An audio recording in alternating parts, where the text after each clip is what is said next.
মানসবাবু, আপনি তো ভারতীয় জনতা পার্টির একটা বিশেষ পদে রয়েছেন, সহকারী সভাপতি জেলার। তো কি দেখছেন, কেমনভাবে ভোট হচ্ছে, মানুষ কি ভোট দিতে পারছে, কি দেখলেন আপনি? তৃণমূলের রাজত্বে মানুষ পঞ্চায়েত নির্বাচনে ভোট দিতে পারেনি, বিভিন্ন পৌরসভা নির্বাচনে ভোট দিতে পারেনি। তৃণমূল মানুষের গণতান্ত্রিক অধিকারকে কেড়ে নিয়েছিল। এবারের লোকসভা নির্বাচন আপনারা চারিদিকে ঘুরে দেখুন, কেন্দ্রীয় বাহিনীর তত্ত্বাবধানে মানুষ স্বতঃস্ফূর্তভাবে ভোট দিচ্ছে, বুথমুখী মানুষ, এবং উৎসবের আবহে ভোট হচ্ছে। এখানে যে সংখ্যালঘু ভোট নিয়ে একটা প্রশ্ন উঠেছে, যে সংখ্যালঘু ভোট সেগুলো বিজেপির বিরুদ্ধে যাবে, তৃণমূলের পক্ষে যাবে।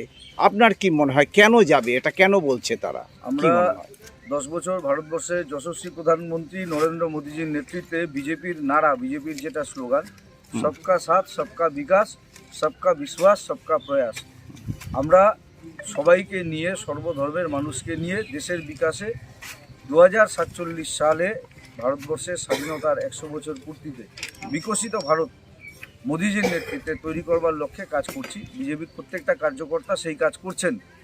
স্বাভাবিকভাবেই এখানে জাতি ধর্মের ব্যাপার নেই। আমরা বিশ্বাস করি সব ধর্মের মানুষ পদ্ম ফুলে ভোট দিবে এবং এই ভোট পদ্মময় হবে।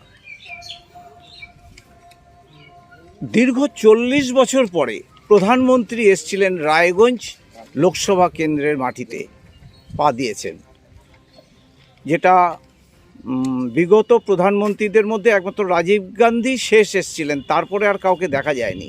তো এইটার এফেক্ট কেমন হবে বলে মনে করছেন? মানুষের মধ্যে এটা কিভাবে সাড়া ফেলেছে? নরেন্দ্র মোদীর আবেগ ছিল মোদীজির আগমনে রায়গঞ্জের পূর্ণভূমি ধন্য হয়েছে।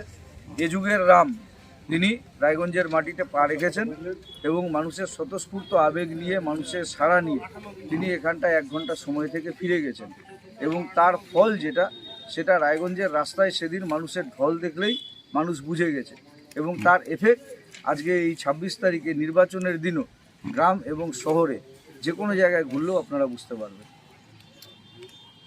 কোথাও কি কোনো বিচ্ছিন্ন ঘটনা ঘটেছে কিছু দেখেছেন? এখনো অবধি সেরকম কোনো বিচ্ছিন্ন ঘটনা ঘটেনি। রায়গঞ্জ লোকসভা এলাকায় কয়েকটি বুথে ইভিএম মেশিন খারাপ হয়ে গেছে, সেগুলো ইনফর্ম করা হচ্ছে এবং তাড়াতাড়ি সেই মেশিনগুলো ঠিক করানোর ব্যবস্থা হচ্ছে। প্রচণ্ড দাবদাহ, 41 ডিগ্রি সেন্টিগ্রেড তাপমাত্রা, মানুষের কষ্ট অবশ্যই আছে এই গরমে দুপুরবেলা।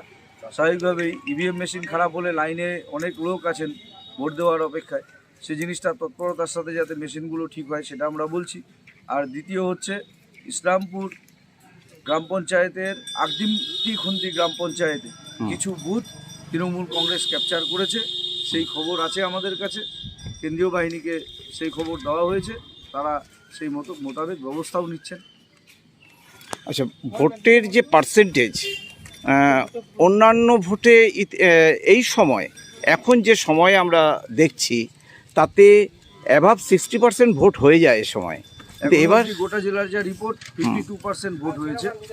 52% ভোট হয়েছে। গরম একটা কারণ, এই প্রচণ্ড গরমে একটু দাবদাহ যেটা চলছে, তার ফলে একটু ভোটার বুথমুখী হয়তো একটু খাওয়া দাওয়া করে দুপুরে বেলা 3টার পরে ভোট দিবে, আর সময়টাও দীর্ঘক্ষণ আছে, 6টা অবধি ভোট দিতে পারবে। সেই জন্য একটু বিকেলের অপেক্ষায় আছে সবাই, কিছু মানুষ বিকেলের অপেক্ষায় আছেন।